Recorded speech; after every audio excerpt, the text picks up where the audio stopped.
Did you take a bath today? Why, is there one missing? There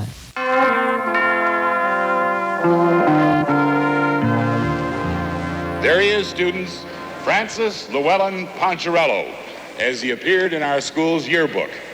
And here he is today, one of California's finest. It's with great pride on this career day that I introduce to you one of Poly High's most prominent alumni, Mr. Francis, or as we say today, Frank Poncherello. You nervous? Are you kidding? This is going to be a piece of cake. Watch. I'm sorry, but I shall have to lift your penis now to grease around it. To think about having somebody turn the tables on you is always great if it's never been done. Well, I myself am not gay, and I don't think that Henry Rollins is gay, but if I were to be with a guy, I would want it to be with him. What makes Henry Rollins so erotic for me, I guess, is all his tattoos and muscles, and, you know, I know he's an intelligent person, but I mean, he just appears like he wouldn't have a clue, like a big dumb rock. I think that's kind of sexy. He's exaggerated, like the exaggerated male. It's almost ridiculous how masculine he is. I'm perfect in every way. My fantasy about Henry Rollins starts out, we're in a gymnasium together, and I'm spotting for him, and I'm holding his barbell. He's like staring at my crotch, and all these like thoughts are filling my mind about how like I want to be with him, and I want to be just as big as he is, and I want to have like huge muscles. Next thing I know, we're like moving into his house, and I basically just become like this slave to Henry Rollins. And he's always out on tour and stuff, and I'm always home, and whenever he gets back, I just do whatever he wants. And we go and get matching tattoos, and I get like this huge tattoo on my butt. It says property of Henry Rollins on it.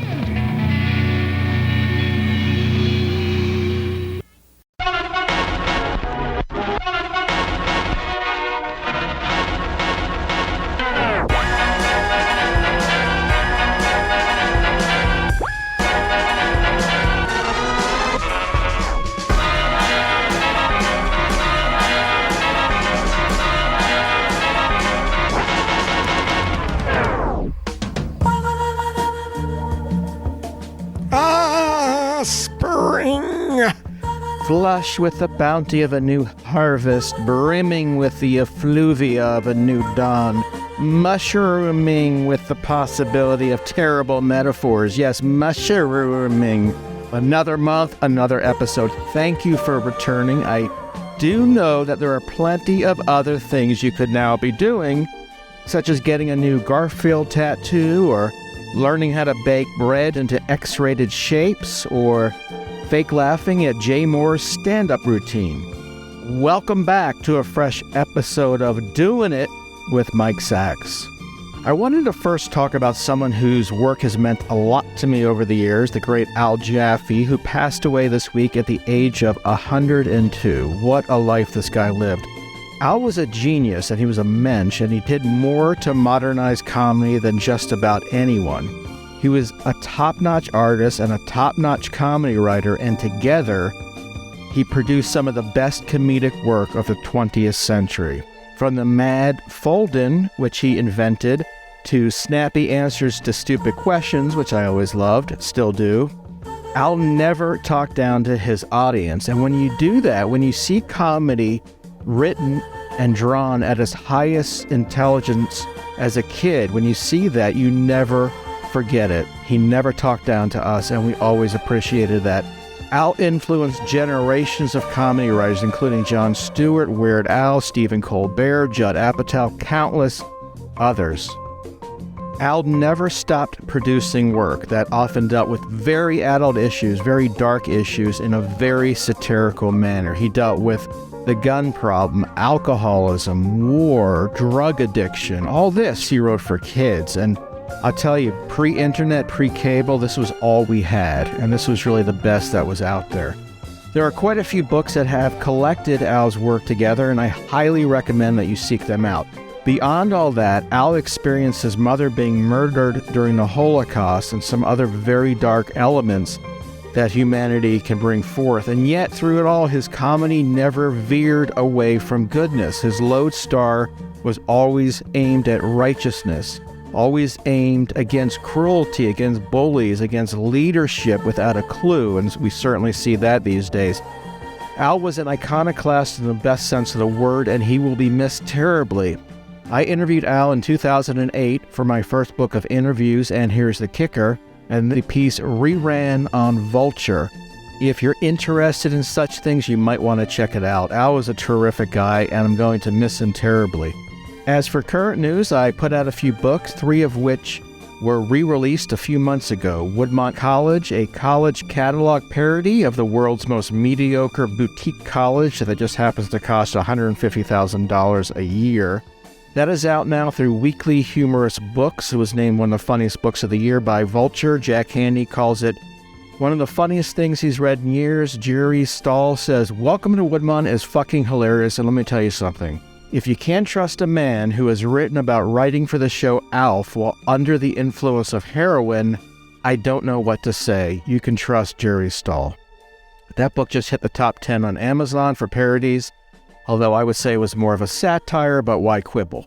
Beyond that, 2 books that I self-published a couple years ago, Stinker Lets Loose and Randy, are re-released now through Simon & Schuster and Archway Editions. New material, a new look, same disgusting smell.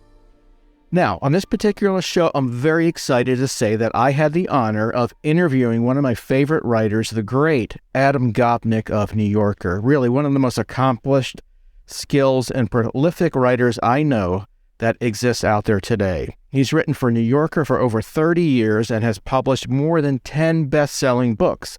The latest book, The Real Work, The Mystery of Mastery. I love that. The Mystery of Mastery. It really is a mystery. Is just released by Live Right on March 14th. It's truly a work of brilliance. I'm really happy to have talked with him. That is coming up. But first, this episode's letter. Letter number 1. I always say letter number 1, even though there's never letter number 2. All right. And I never look at these beforehand. Rob, my amazing producer, sends them to me just before we record. Dear Mike, have you ever written any jokes? Like conventional jokes that one might have heard at the Catskills or told during a taping of Hee Haw.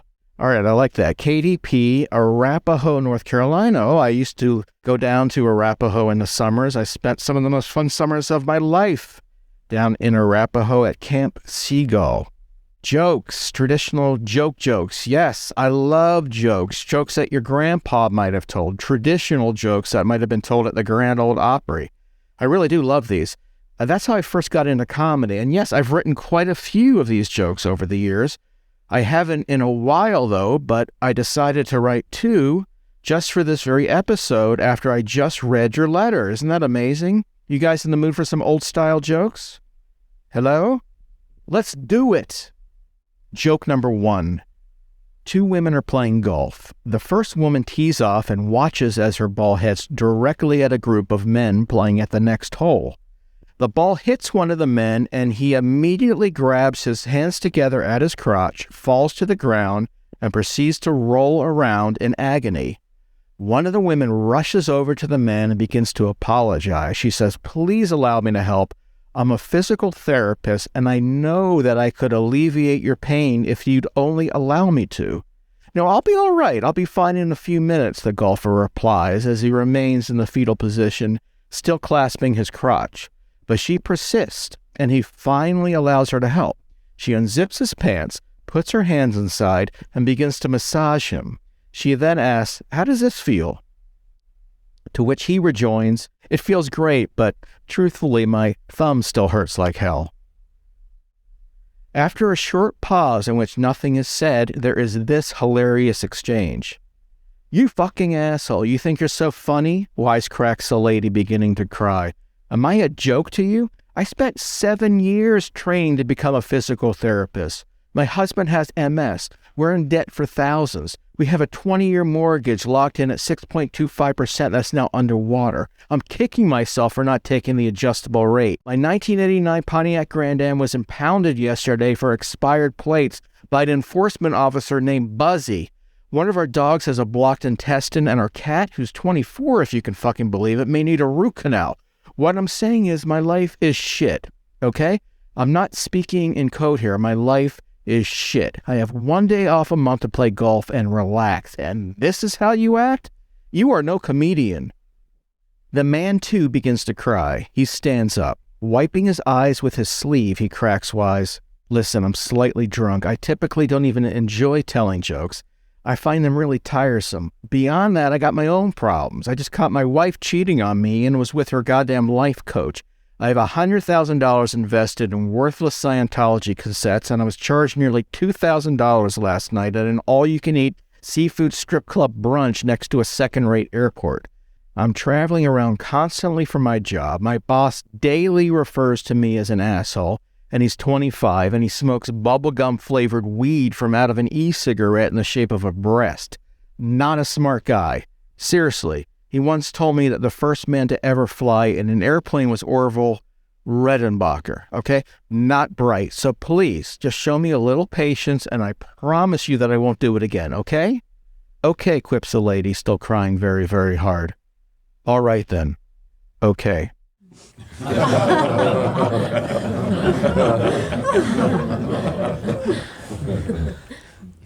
Joke number 2. One day, while on vacation in the big city, 2 rednecks, Bubba and Daryl, leave their hotel to have dinner. Tired and hungry, they decide to stop at a Jewish deli.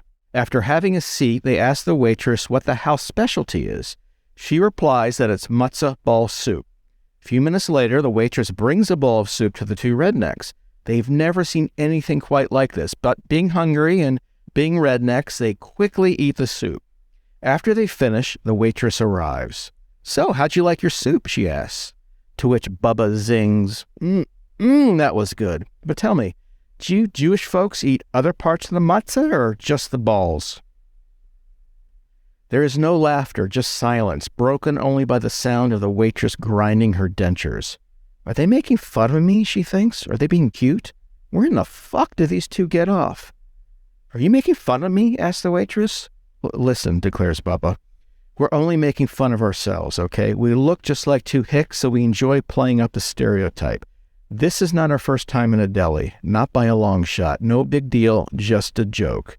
The waitress thinks this over. Should she say something? Not say something?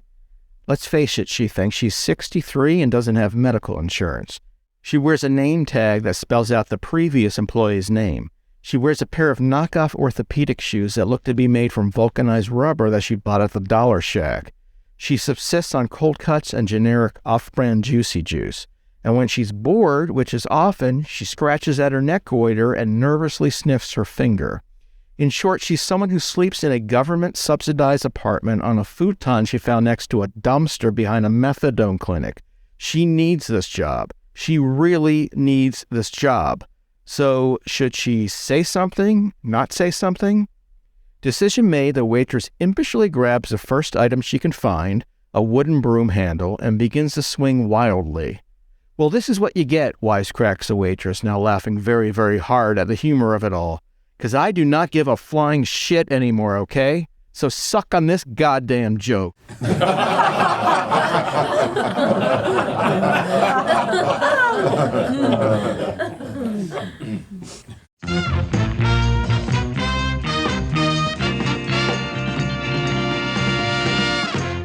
Wow, old-style jokes. I hope you dug them. I did. Okay, I am very excited to invite to the show the great Adam Gopnik, one of the most talented writers I know. He's one of those people who are just vibrating with curiosity, who find wonder in so many subjects, and then they bring that wonder to the reader in a clear and crisp writing style that God knows is not easy to pull off. I find it myself to be one of the most difficult types of writing, but Adam has mastered it, all that much more fitting for the subject matter of his new book, Mastery, and the mystery behind mastery. I love that term, the mystery of mastery, because it is a mystery, a total mystery. How does one person master something while many others, countless others, spend their lives attempting to do so and fail? What's the difference between being really good and being a master? And beyond that, what is the difference between being incredibly accomplished and being the best of the best, being the absolute master? It's a murky, fascinating subject that I've always found intriguing. I suppose we all start off careers hoping that we'll one day be at least competent, but mastering anything is beyond the realm of most of us. Can it be taught? And if so, can we teach it to ourselves? Let's find out. I spoke with Adam by phone a few weeks ago, and here is that interview. Adam Gopnik, this is such a pleasure. Thank you. I've been a fan of your writing for many years. Your new book is called The Real Work on the Mystery of Mastery. I love that phrase, the mystery of mastery. And it really is a mystery. And this is what I always wonder. Everyone takes a leap of faith, in a sense, when you're young and you get into an occupation or a trade, and no one really knows how it'll work out. And this holds especially true for the arts. So what is the difference between someone who works really hard and is adequate or even very good versus someone who works hard and is exceptional? It's a big question, Mike, and one that obviously fascinates me. It's the mystery of mastery. And I think I may have coined the phrase first and written the book to match it. You know, I'll give you a kind of simple thing, almost like a Zen koan, that came when I visited Tulsa, Oklahoma 4 days ago.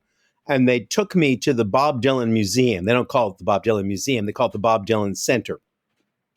And Bob Dylan left his entire, I didn't leave it, thank goodness. He gave his entire archive of notes and lyric sheets and so on to this place in Tulsa. And there's a letter from Dylan at one point where he says, and I won't swear to the exact wording, but this is the sense of it. Sure, I don't sing well, but I breathe well. And it occurred to me, made me laugh as soon as I saw it, because, of course, it's absolutely true about Dylan. He doesn't sing well in the conventional sense. He's not on the notes like Pavarotti or, extending his vibrato like Renee Fleming, but he breathes in a unique way, and he breathes through his songs very well. And if you're going to sing a Dylan song, you have to understand Dylan's unique idiosyncratic breathing. And I was totally turned on by that because it's a kind of way into the question that you just asked. Because it's the thing we all notice, that technical virtuosity is obviously something that's hugely difficult, important. It's why comedians work on routines for weeks and weeks and weeks, months and months and months before they try them out on television. When you're looking at Dylan's lyric sheets, it's extremely impressive to see that all of those things that just seem like outpourings of images are tightly controlled and written and rewritten and revised. So that side of technical virtuosity, sheer hard work in trying to make it better, is obviously indispensable. But at the same time, for us to get engaged with anybody's art, it has to have a unique note, a human vibrato, telling deliberately, artfully introduced imperfection, Dylan's breathing, for us to care about it at all. And that's actually kind of thematic in this book. There's a theory that magicians like to talk about. And as you know, one of the things that's very important to me throughout this book is magic and magicians, because they're such model artists in so many ways. They pursue what seems to be what is a marginalized art form that demands an incredibly high level of sheer devotion. And there's no artists in the world who work harder than magicians do to create their illusions, whether they're small-scale sleight of hand or large-scale disappearing statues of liberty. And magicians have a phrase, a term, a thing that they talk about in private, and that is too perfect theory is what they call it, too perfect theory. And they mean by that any trick or illusion or sleight that you do that is impeccable and seamless will not impress an audience, because the audience will see through it, will understand instantly, oh, it must be a particular kind of trick. If you put a cigarette through a coin, the audience doesn't say, oh my God, how can that ever happen? Even though they have no experience of cigarettes with coins, they say there must be a hinge somewhere in the coin. So you have to put the hinged coin in some much grander and more surprising and more beautifully articulated orchestration of effects for it to register it all. It can't be too perfect. And I think that magician's shorthand, too perfect theory, holds for all the arts we see. We're always hungry for some note of, as I say, artfully introduced human imperfection to recognize the difference between mere virtuosity and the actual vibration of art. I've read so many books about Dylan, and there are hundreds of books written about him. There are thousands of hours of documentaries about him. but I've never read anything that bridged that gap between him as being a somewhat pathetic guitar player mocked in the Village to him becoming a legend. So it's almost like explaining the Big Bang. What is that spark? There are plenty of musicians out there who were not perfect, but played very well. What is it about someone like Dylan where he made that leap into greatness? Yeah, I don't think it's ineffable. This is a hard thing to sometimes articulate. Something can be astounding and still be capable of analysis. So one thing when I think about Dylan, for instance, there's a wonderful book called, I think it's The King of Greenwich Village, and it's the memoirs of Dave Van Ronk, who was Dylan's mentor and was the king of folk music in Greenwich Village before Dylan came in. And Dylan, in effect, annihilated Van Ronk. And Van Ronk, an extraordinarily smart and observant guy, writes about it ruefully, that his particular kind of folk blues revival music was simply crushed by the efflorescence of Dylan's particular genius. And one of the things he tells is that Dylan was staying at his place, crashing at his place in the Village freely and kind of with a certain sense of I don't know what to call it, entitlement, I suppose. And Van Ronk noticed after Dylan left to go crash at somebody else's apartment that his copy of Rimbaud's lyrics, the French poet Rimbaud, was missing. And Dylan had taken it with him. And if you think about it at all, part of Dylan's genius was to see that you could take this very esoteric form of French imagistic, proto-surrealist poetry and apply it to folk music. And that would be, and could write something like A Hard Rains Are Gonna Fall, right? Which is this amazing series of images, unlike anything in popular music, because it doesn't tell an obvious story, it doesn't tell any story at all, but evokes a whole world of fear and trembling as it does. So I think that if you say, well, part of Dylan's genius is exactly as I say, is bringing Rimbaud and Woody Guthrie together on the same page. That doesn't reduce it. It was an act of genius, but it does say that you can understand it. You can see what it was that Dylan was doing, what he was trying to do. The Beatles, who are, you can't mention Dylan without mentioning the Beatles, right? And when you think about the Beatles, part of what they were doing brilliantly and in a way that changed the world, and I'm inclined to think that the Beatles' artistic contribution between 1962 and 1969 is as astounding as anything you can find in art. But one of the things they did is they drew on a lot of sources than other people do. You may remember that Paul McCartney got in trouble when he gave an interview to David Remnick in The New Yorker, in my magazine, where he said, well, we had a much broader range of sources. I don't know if he didn't use that word. And the Rolling Stones were really an R&B cover band. And everybody was offended and shocked, and Mick Jagger made a joke about it the next night. But he didn't mean it badly. He was saying that was the material the Stones drew on steadily and reverently and reinvented. And the Beatles were drawing on rock and roll, on Little Richard and Chuck Berry, but they were also drawing on the Broadway musical. People forget that the second song the Beatles ever sang on the Ed Sullivan Show came from The Music Man. It was Till There Was You from The Music Man. So they had this incredibly broad base of musical styles that they could draw on. And then it got ever larger as they drew on Baroque music and Indian music and electronic music and so on. So that appetite for eclecticism is a crucial part of what makes the Beatles the Beatles. That's fascinating. It's taking what exists and sort of making it your own. And the genius of Dylan was he tapped into what was called the old weird America. Yes. What was it? David Marsh called it that, which was really a genius move because the mythology of America is not old, but to tap into that was such a brilliant move because he could then make it his own and make it new. Yeah. And Dylan, people, it's a funny thing to say about Dylan, but it's true. Dylan has impeccable taste.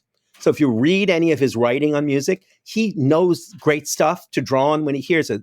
He had a whole fascination with Harold Arlen, writes about it in Chronicles. When he was at 21, 22, nobody of his generation in that Greenwich Village folk music world cared about Harold Arlen. Harold Arlen, of course, is the great songwriter, most famous for The Wizard of Oz, but greatest for kind of blues-influenced pop songs he wrote, like One for My Baby for Sinatra or The Man That Got Away for Judy Garland. And Dylan got that Harold Arlen was head and shoulders above his peers, which indeed I think he is.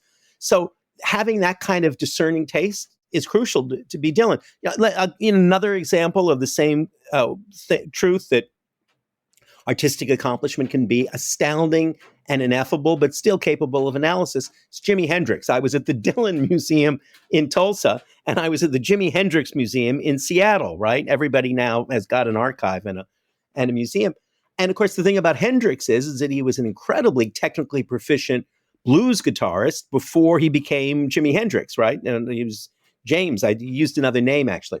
And he was a terrific Curtis Mayfield kind of style, classic blues, Little Richard, Chess Records, blues guitarist. And then he discovered distortion.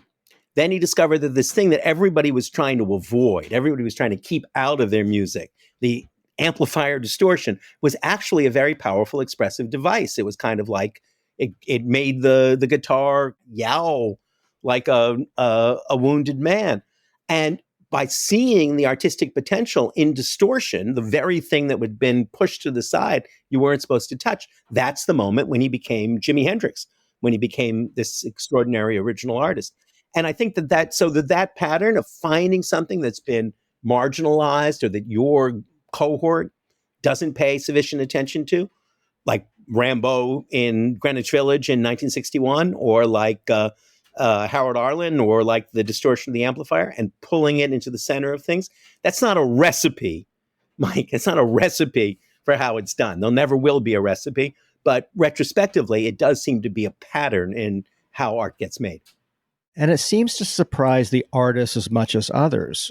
I've read about Robert Johnson, who was mocked for his lack of proficiency. He disappeared for about a year, came back, and he was so above the rest of the guitarists that they had to create a mythology about him selling his soul at the crossroads. Right. But it seemed like there was, and even with McCartney as well, and Dylan, there seemed to be this sense, something they never could have predicted themselves.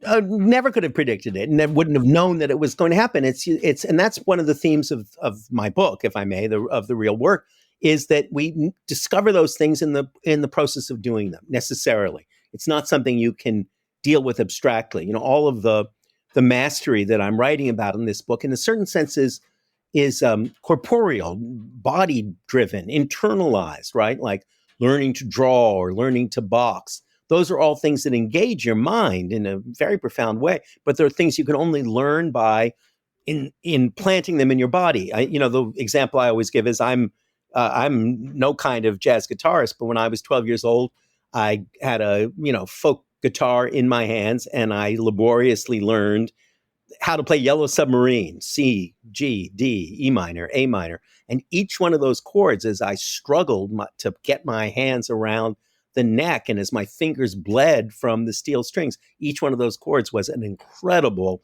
accomplishment because they suddenly rang out and you heard music. You understood how it was done.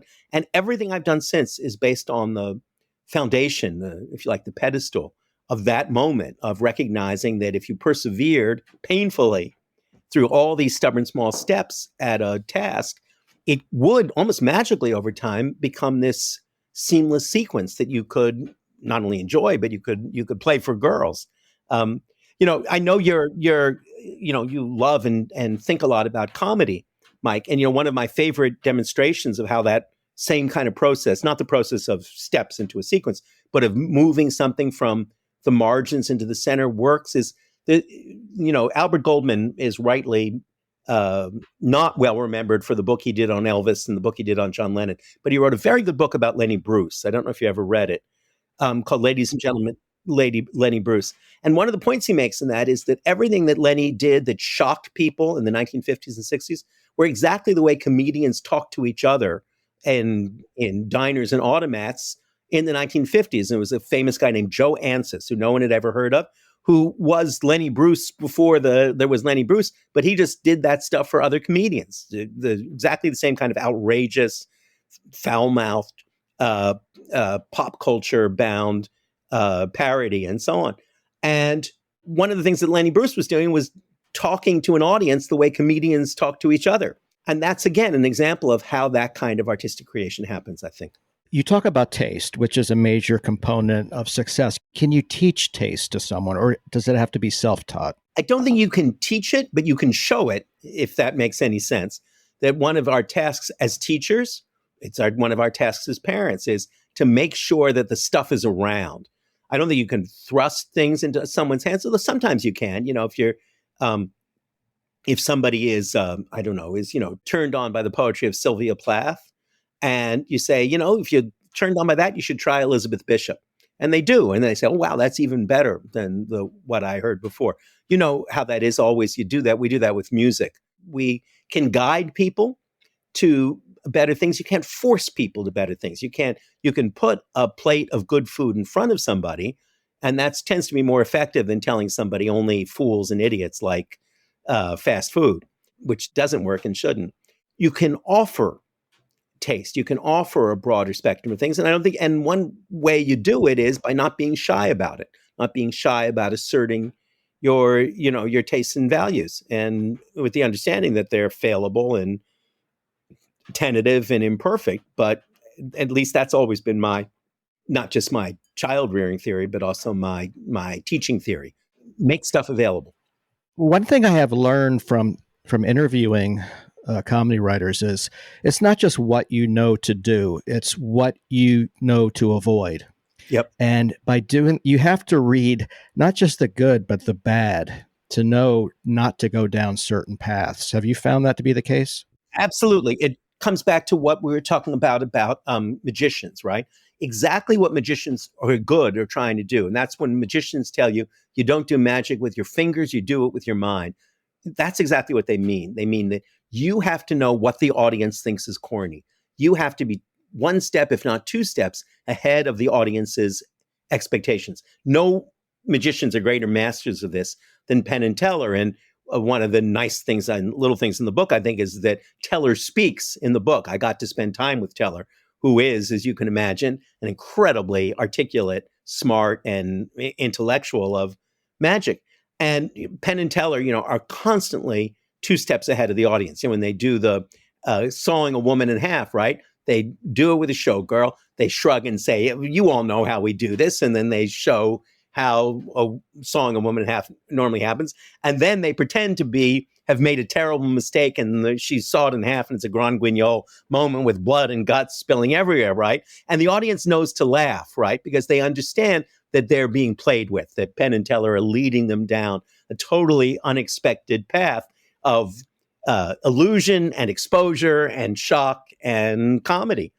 And that's, I think, what every good comedy writer and what every great magician does. It's an anticipatory empathy. And I think more than any other thing, what marks a really effective performer or comedy writer, magician, is exactly the ability to engage in that kind of anticipatory empathy, knowing what people expect and knowing how to outdo their expectations. Tellers gave one of my favorite quotes in an interview in Esquire years ago. He said, sometimes magic is just someone spending more time on something than anyone else might reasonably expect.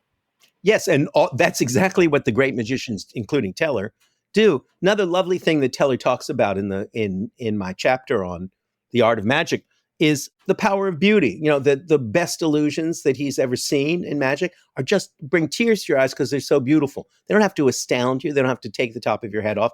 He's implicitly criticizing David Copperfield, who makes Cadillacs disappear and kind of transparently doesn't make the Statue of Liberty disappear. David Copperfield is a generous-hearted man who keeps an amazing museum of magic, and all credit to him for that.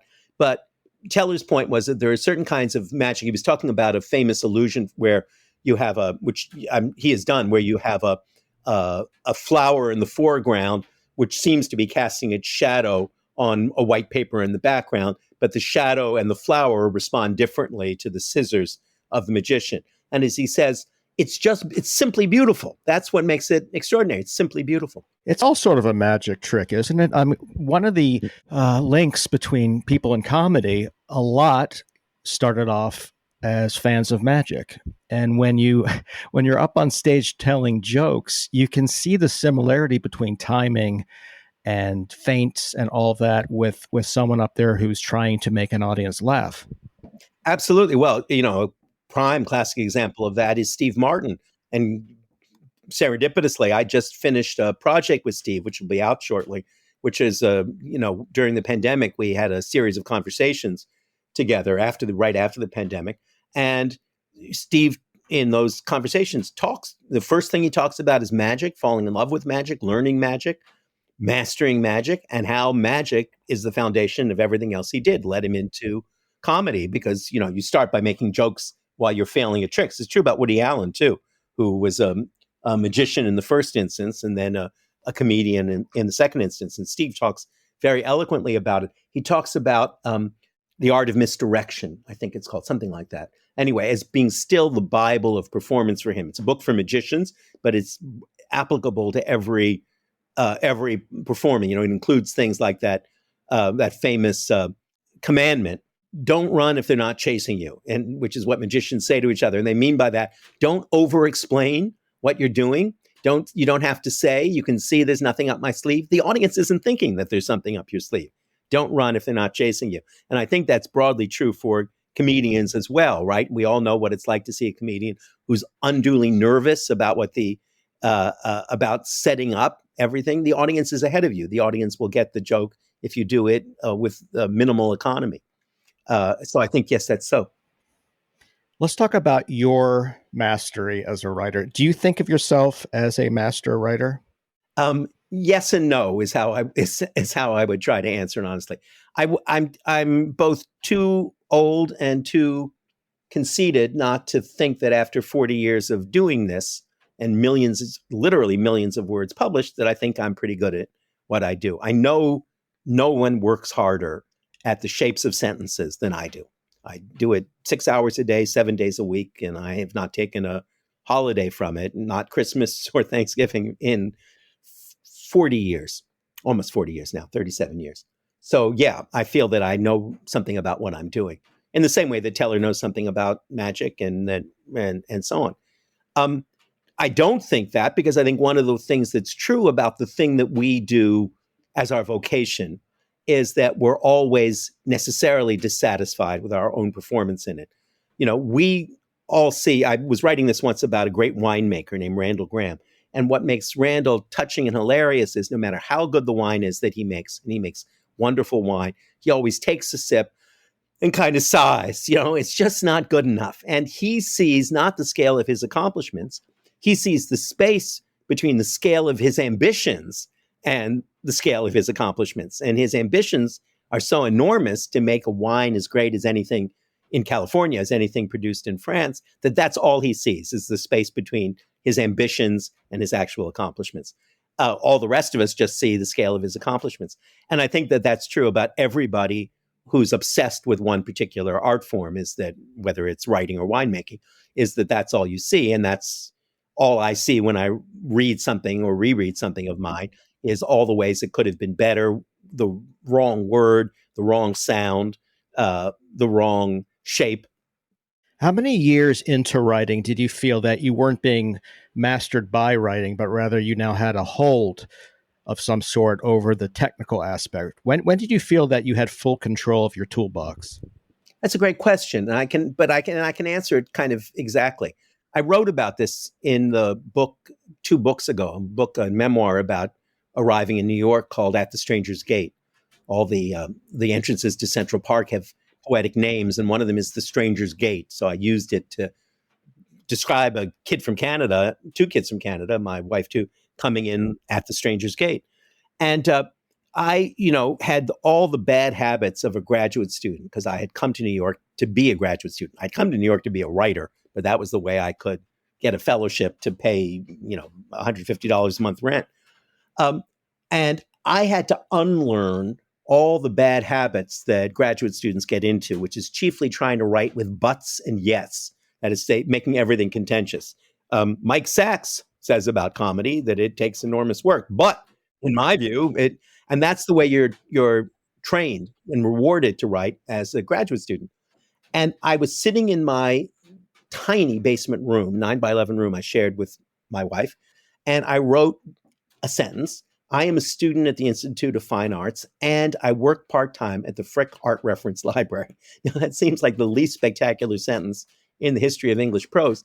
But for me, it was the kind of, to use a horribly cliched metaphor, a magic spell that opened uh, Parnassus for me, because I saw the power in the simple accumulation of empirical detail, simple statements connected by ands.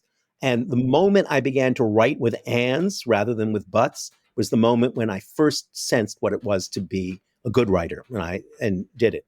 But I went on writing. I continued to write uh, on that basis and had good moments and poorer moments. And then when I arrived in France in 1995, when I was sent there after years being art critic and so on, and I'm still kind of astounded that they supported me through all of that, I really, in exactly the sense you mean, I found my voice. There was something about being in France, the joy of being in France, the juxtaposition of describing a small child, my son, the bemusement that could easily draw on. Didn't have to be feigned or forced. I was genuinely bewildered to be in this wonderful but deeply strange and estranging world. And that I knew when I wrote my first piece in Paris. I kind of took a deep breath and I said, yes, that's it. And it's a wonderful moment that anybody who labors in the vineyards of art eventually gets for a short time or a longer time, when this is actually good. You may hate me in a million ways, but this is actually good. Comedians get it, I think, when they find their own voice. And let me just add, the idea of the voice speaks exactly what I was trying to talk about before, about Hendrix's distortion or Dylan's breathing. And that is that we read writers for their voice. We want them to be technically proficient. We want them to have an enormous vocabulary. We want them to have something to say, all of those things.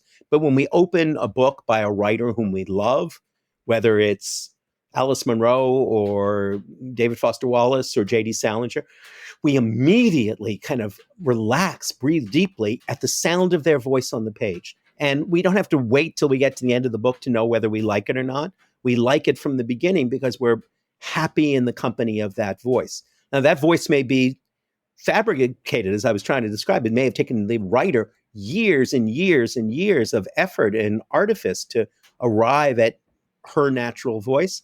But that's what we read writers for, just as that's what we listen to singers for, or that's why we watch magicians. You mentioned in the book Bill Evans or Jim Hall were at their best when they were not at their best, which I loved.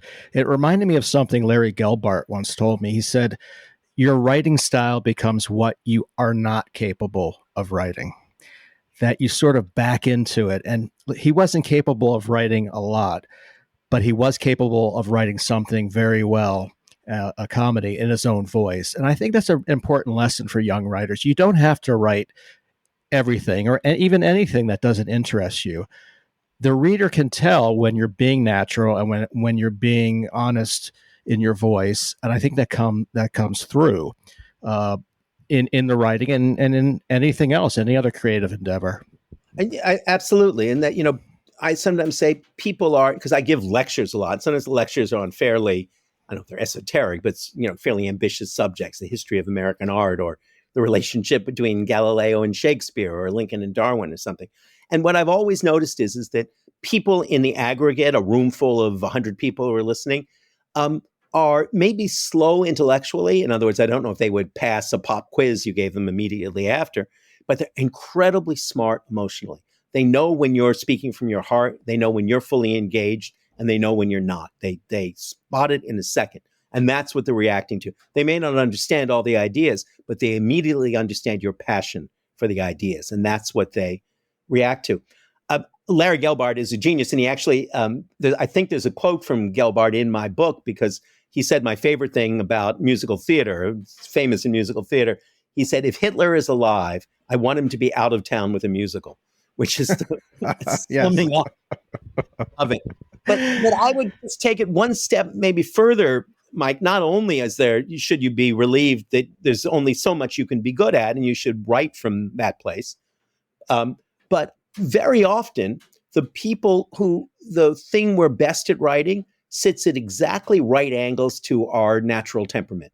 And it's exactly by trying to be the thing that we naturally are not, because those are the things that fascinate us, the things that don't come naturally easy to us very often, by becoming this other person who is not the person who sits inside us, but who is the person we want to be, or who lures us. You get extraordinary things. I will give you an example if that sounds too strange. I was blessed for 15 years to edit, because I started as an editor at the New Yorker, the great jazz writer, you mentioned jazz musicians, Whitney Balliet, who was the one who turned me on both to Jim Hall and to Bill Evans. And what was extraordinary about Whitney is, on the page, Whitney was the most urbane, amused, wry, observant commentator. You couldn't imagine anything better than being in a jazz club with Whitney Balliet. I got to know Whitney very well, and Whitney was a wonderful, deeply good, benevolent man and the most brilliant writer I ever worked with. But he was ill at ease in a jazz club. He was not the person you most wanted to be with. He was nervous. He was self-conscious in a way that he never was self-conscious on the page. And I realized that the Whitney I had grown up reading was a self-crafted alternative to the Whitney he had grown up being. And I think that's often true about writers. I make private lists at night of the writers whose voice on the page resembles their voice in life, and very often they're the best writers of all, whose voice in the page is at sharp right angles to their voice in life. That is fascinating. I remember Steve Martin once being asked, "Can you dance?" And he said, "No, I can't dance." This is for Pennies from Heaven. He said, "But my character can dance." Yes. So under the guise of a character, he could dance. And I find that to be the case with writing as well. I'll oftentimes write under the guise of a character. And it's almost like playing a character actor, where you sort of lose yourself within this character and you can come up with things you never would have come up with otherwise. Yeah, absolutely. I think that's true. Well, Steve Martin, again, is a beautiful example of that, too, because Steve, as I think he'd be the first to say, was not growing up the most natural. He was the last thing in the world he was a wild and crazy guy. He was a sober, thoughtful, in many ways painfully shy man. And the explosion of another self on stage was his own creation of an alternative self. And living in a different self, and so many selves, is part of his art. And yes, I think that's I think that's always true about artists, is that we live in another person. You wrote something in the book about Ringo Starr, which I have never read about, and I've been. Yeah, I played the drums as a kid. I was not good, but I always was fascinated by Ringo Starr. The ongoing debate in the drumming world is not whether Ringo is the greatest. It was always whether or not he's decent, if he's up there with Ginger Baker or Stuart Copeland or John Bonham. But you write, and I agree with you, you write that you feel Ringo Starr is one of the greatest drummers of all time. Can you explain why? As you can detect, utterly blatantly, I'm a obsessive Beatles fan. And I think that I honestly don't recall the precise thing I said in the book, but I've always felt that Ringo's drumming is a heartbeat. It just is. It hits you in the heart. Perfectly musical, and always is impeccable with the music. And also, Ringo would never do a solo. He never saw the drums as a forward instrument, but always as a backward one, just the way the great Joe Jones of the Count Basie band did. He wasn't as technically adept as Joe Jones, but he played the same kind of role. And it's one of the most heartbreaking things in Beatle music is in the very last thing the Beatles ever recorded, he finally plays the one drum solo in the end of his career. Is that a lesson a writer can take into his or her work, where it's not a drum solo, but it's such an integral part of the song that if it weren't there, the song wouldn't be nearly as powerful? Yeah, I think that I give the example, as you nicely quoted, of Bill Evans and Jim Hall. I'm a crazy Bill Evans fan. As people know, he was the great romantic jazz pianist, and particularly by the end of his life, he just did these kind of crazy, cascading, brilliant, mesmeric solos. But then I always love when the bass player is playing his solo, that Bill is behind him and he comps so beautifully, just strikes the chords quietly and exactly in the most surprising way. And I think one of the things that a writer learns is when to be loud and when to be quiet. When to have a murmuring sound on the page and when to have a loud sound. One of the great things you learn as a writer is the power of lists. That if you make lists, inventories of empirical facts. No one was ever greater about this than Mark Twain. If you read Life on the Mississippi, so much of it is taken up with a catalog, an inventory of the names of steamboats, of the bluffs on the river. And he understood the power of the simple murmured empirical list. Now, you can't rely on it exclusively, but it's something that has extraordinary kind of incantory power over readers. And I learned that when I was writing Talk of the Town for the New Yorker back 35 years ago, that just getting lists of the names of things correct was spellbinding very often in ways you couldn't have imagined when you began it. So yes, you need to know when to be loud and declarative and even a little hysterical in your own assertion, and when, exactly like Bill Evans comping, when you pull back and allow the murmur of proper names to do the work for you. I have never seen a performance, and I'm not saying this to stroke your ego, but I have never seen as natural a performance of a journalist or an interviewer on screen, television or movies, as you're seeing. And it wasn't a short scene either in Tar. Can you talk about that? How that came about? Sure, though, I hesitate to thank you for that. And I hesitate to take too much credit for it because it was totally scripted by Todd Field. And I was, playing tennis with the Serena Williams of acting in Cate Blanchett, and if you're playing tennis with Serena Williams and she's kind enough to hit it where you can hit it back, you look like a much better tennis player than you actually are.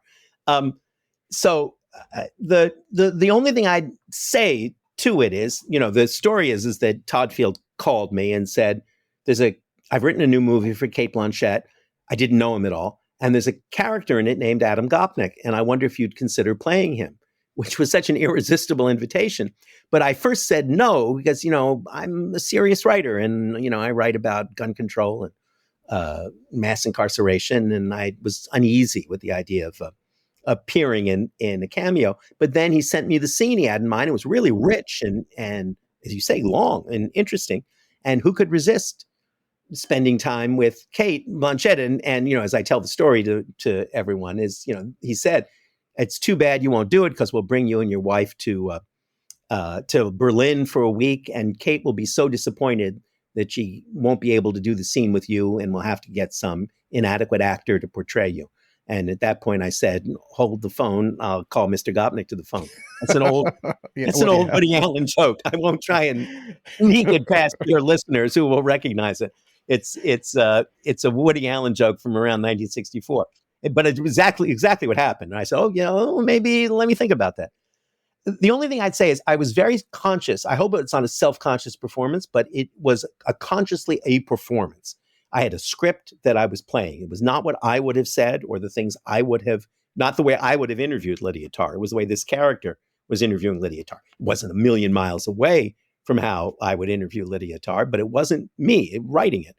And I was playing a character whom I often portray in life. One of the things I do is I'm on the other side of this conversation very often.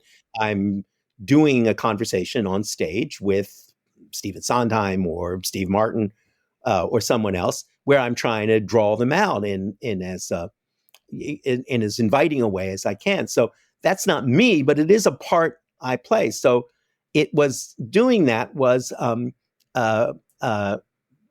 playing me, if that makes sense. I was playing a role I play, and I was playing it, and I was doing it on a film stage, not actually in a theater in New York. So I was impersonating me, and that's what made it. That's what made it interesting. The only other thing I'd throw out is that, though there's no reason why anyone would know it, it was not my first rodeo. I was a kid actor, actually. That was my passion when I was a kid. I performed professionally. If you're of a certain age, you would have seen me in the Big Brother of America commercial, pathetically asking for someone to look after a boy like me. I had a credible father and 6 sisters, and it was total. So I'm experienced in impersonation. And then I actually do a one-man storytelling show, which I will say I did for a week at the Public Theater once. It was, derived from, I did a lot of storytelling for the Moth, the storytelling group.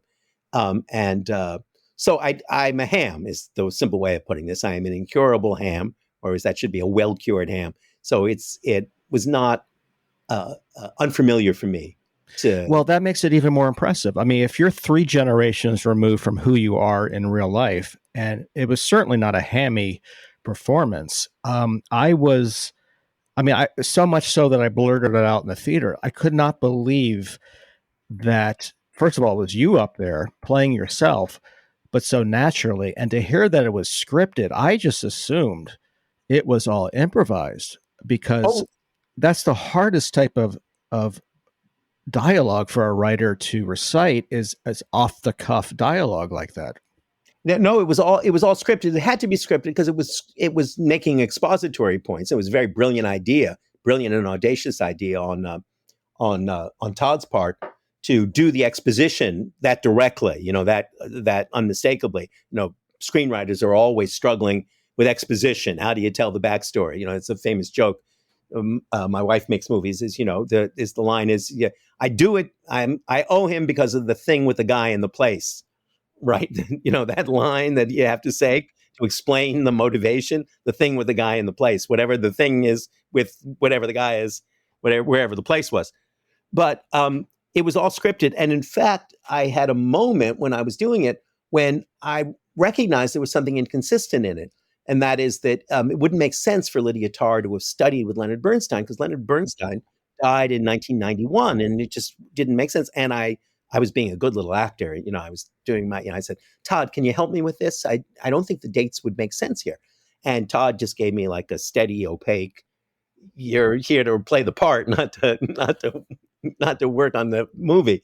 And I shut up and I said, oh, that must be an important part of the storytelling here, that she's self-created, she's telling a lie.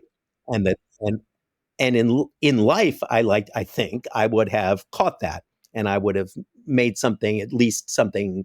made a wry remark about it or something. But do you think in life you would have caught her out on many things? Well, yeah, because it was so blatant. The story she's telling is so blatantly manufactured, and you can sense and you can feel it. She's the amazing thing is that Cate Blanchett, when I read the script and my wife and I were running lines on it, I thought, wow, this is going to be really hard to do, because what Lydia Tarr has to say seems kind of preposterous, right? And it's going to be really hard. And Cate Blanchett is an actor of such unimaginable mastery, exactly, that she found all of these psychological moments within that exposition that made it credible. And I was sitting there finding it credible. So she's it was an extraordinary act of virtuosity on her part, far more than mine, to make those moments credible. It's sort of a pet peeve of mine to watch journalists on screen, I suppose, because I am one. Another pet peeve is I've never laughed at a fictional comedian or a real comedian portrayed by an actor. That's a good point. We were talking about Lenny Bruce before, and it wasn't long ago that I rewatched Lenny, the Bob Fosse movie with Dustin Hoffman, because I had somewhat fond memories of it, and it's terrible. It's interesting. You should pardon the expression, the mise en scène, the presentation of burlesque clubs, it's all beautifully photographed in black and white, is terrific. But Dustin Hoffman is completely unfunny in the part. He's a great actor, but he's no good at all. I'm trying to think if there are any exceptions to that rule, and I don't think there are. Are there any actors who play comedians who are actually funny? No, it tends to run the other way. I think even someone as good as Robert Downey, when he played Chaplin, had everything about Chaplin right except being funny. That's right. Yeah. Or you look at Tom Hanks, brilliant actor. He was in, what was it, Punchline? Yes. You could tell he's not a comedian. Or even Mrs. Maisel, which is a terrific show. But I've never laughed at the comedian's stand-up. I just find it very interesting. I just have never seen that. One of my ambitions when I came to New York was to do stand-up. I love comedy. I love stand-up comedy. And it was one of the things, in fact, doing all that storytelling for the Moth was my poor substitute for it. I always feel that, the difference between stand-up and storytelling, the kind of storytelling you do for the Moth, right, where you tell a 10-minute story, is that if you don't get laughs as a stand-up, you failed. And if you don't get laughs as a storyteller, you can tell everyone that was the purpose, right? Nobody yells at you. The club owner doesn't throw you off. They say it was very moving. It was a really deeply human story you told. You didn't get a single laugh. I was always going for laughs, and in fact, I had one story called LOL that actually I think got some. But what impressed me about learning to do, storytelling, and what I've noticed in all the comedians who I know is self-evident and yet thematic in my book. They work insanely hard. You can't just get up and become a comedian. That's a commitment of years of work to understand what makes an audience laugh. It isn't something you can do in a secondary way. Well, you just told me earlier about hitting cruising altitude in 1995. So how old were you at that point, and how many years had you written to get to that point? I started at the New Yorker just before I was 30. I was still in my 20s. In 1995, I was 39. It was just coming up on 40. That's not unusual, I think, with writers. Writers tend to be more late developing. My dad, who was a professor of English literature, always used to tell me, I think to comfort me when I was struggling, that the two writers who invented the English novel, Richardson and Fielding, were both, I think, in their late 40s or even their 50s before they even wrote a novel. Writing draws in part on experience in ways that are obvious, like you need to have experience to write about it, and in ways that are less obvious, you need to struggle to find your voice, as we discussed. So I was just on the brink of 40 when I finally thought I was beginning to write well. And that's often, I think, around the age that there are certain poets tend to blossom very early in their 20s, and I suppose poetic prose writers do as well. But I think for the most part, it's a more late blooming event. That's interesting. I mean, I suppose that's why there'll never be a 12-year-old writing prodigy like there would be a chess prodigy. There's 1 million chess prodigies and 2 million music prodigies, and who are 12, but or younger. But no, there are no writing prodigies of that kind. You've written about humor quite a bit. I wanted to ask you this. I've noticed this across the board, and I don't think it's ever been written about. And I've actually reached out to Oliver Sacks about this, no relation, and he had never heard of it. But I want to know, I'm curious, as depression and comedy, there's a strong link. Strong empirical link. Comedians get depressed. That's right, and comedy writers. But have you ever heard of a link between specifically OCD and comedy writing? No, I don't think I have. There's certainly a link between OCD and card magic. So many card magicians basically say it's a way of siphoning off their obsessiveness, or was a way of siphoning off their obsessiveness when they were 12 or 13. It wouldn't surprise me if there were a link, and I would suspect in the case of comedians, it's a compensatory link. You're struggling with an obsessive sense of order, and one way of getting out of it, releasing yourself from it, is to make people laugh, is to turn that obsessiveness into something positive in your life. But I actually have not heard about that as a diagnostic frequency. It only came up because I suffer from it very badly, and I interviewed David Sedaris, who has written about it. That's the only reason I asked him. Yeah. And then I came to ask other writers, and I would say 80% or more suffer or have suffered from terrible OCD. And I'm wondering if OCD wires the brain in such a way. I do know it's an energy, and if you can funnel that energy into having to write every day rather than, say, turn on the lights in a certain way, it becomes a very powerful energy for successful writers. But I'm not sure biologically. I'm just wondering if there's a link between how the brain thinks, OCD, and people who can come up with jokes and funny situations easier than others. It's a great question. I spent all this time talking to Steve Martin about his own psyche and psychic habits, and he certainly, I think, would count himself as OCD in that way, and it comes out in compulsive banjo playing, but also in comedy and in other ways. So it seems like a reasonable marriage. For writers, I think very often it's compensatory in another way. It's your way of people who feel insecure in some way or have anxiety. And one of the ways you can treat your own anxiety is by organizing your own story. As you know, there's a chapter in the book which I hesitated to write and hesitated even more to publish, about my own struggles with an extreme form of panic anxiety. I suffer from this horribly embarrassing but well-diagnosed ailment called periuresis, which is the inability to urinate in any public place, which sounds ridiculous and demeaning, and it is in a way, but it's also very debilitating because it prevents you from taking long plane rides and many other things, and is extremely widespread. There's a whole International Periuresis Association.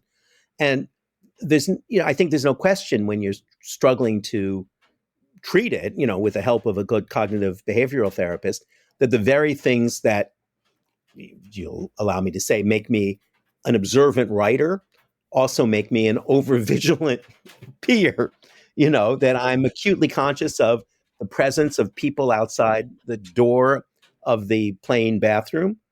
And it's having an overactive and attentive imagination, which is helpful to you as a writer, is extremely debilitating to you as a urinator. And I think that, that basic pattern, that it's exactly the things that entrap us and enslave us, that also serve as the source of our creativity.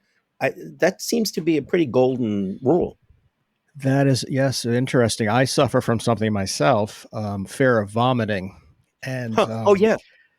I think Hitchcock had this. Quite a few people have it.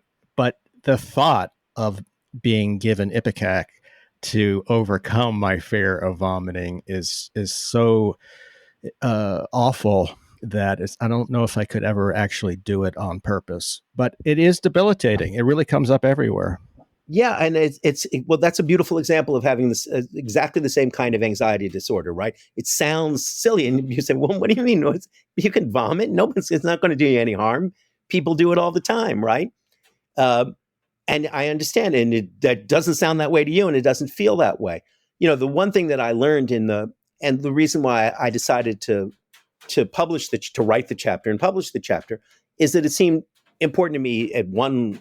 We were talking a few minutes ago about anticipatory empathy and how important that is to any performer, and it's important to a writer.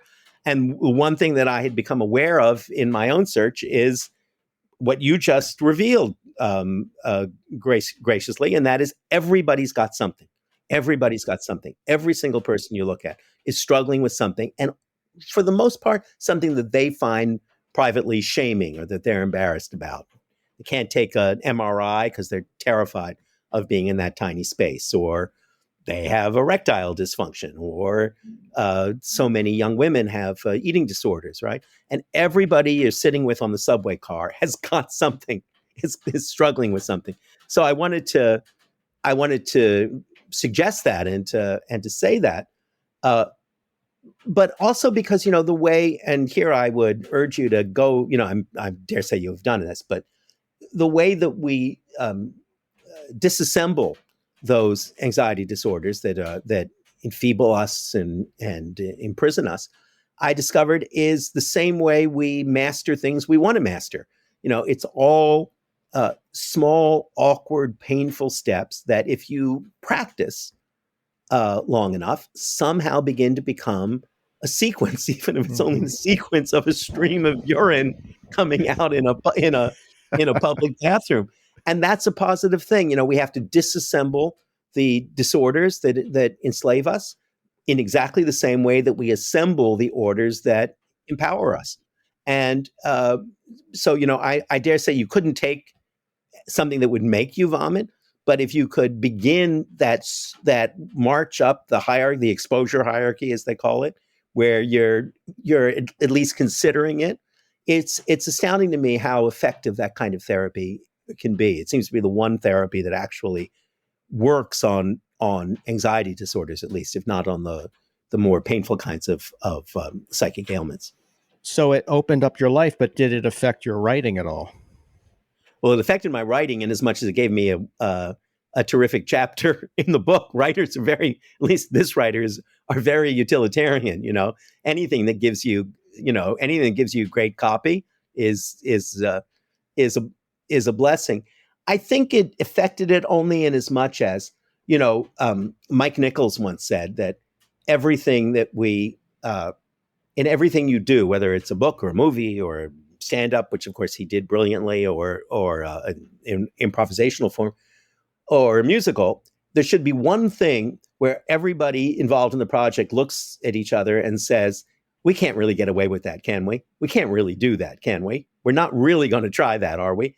And for me, and his point was, if you don't have a moment like that, the thing will fall flat. It'll be tepid. There will be nothing will be at stake. I don't mean just nothing at stake in the story, nothing at stake in the artistry of it, which is another way of saying you have to have something courageous or audacious in any work of art or entertainment to make it land. And for me, this was probably the most, however absurd and humiliating and self-abasing, the most audacious thing I'd ever done on the page. So yes, I learned from it in that way. But I'm also assuming that it must have touched a lot of people who were very grateful that you wrote about this.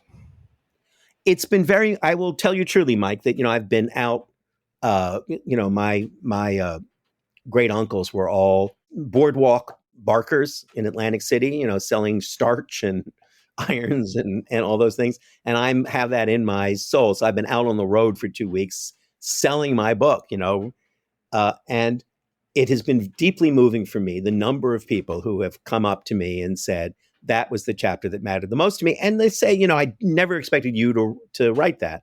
And I suffer from this, or I suffer from something similar to it, or just more broadly, as I said, just, that we all, participate in the communion of misery, that everybody's got something, and everybody does have something. Everybody is struggling with something. And it's one of the simplest forms of universality. That's it for this episode of Doing It with Mike Sachs. I wonder what Judge John Hodgman is now doing. Fine-tuning his ego? I'd like to thank you for listening. I sincerely appreciate it. I'd like to thank Sonar for giving me this opportunity. Not many people would have, and I'd like to thank the following for helping me to make this episode possible. The great Rob Schulte, honestly the world's greatest producer. If he can make me sound good, he can make anyone sound good.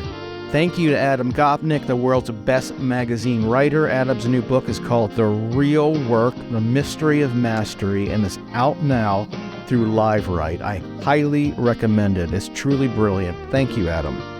So, until next episode, keep your feet on the ground and keep reaching for my zing-zangs.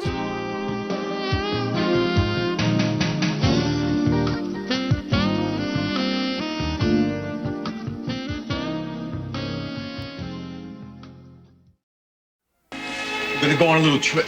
Are you taking me back to the orphanage? No.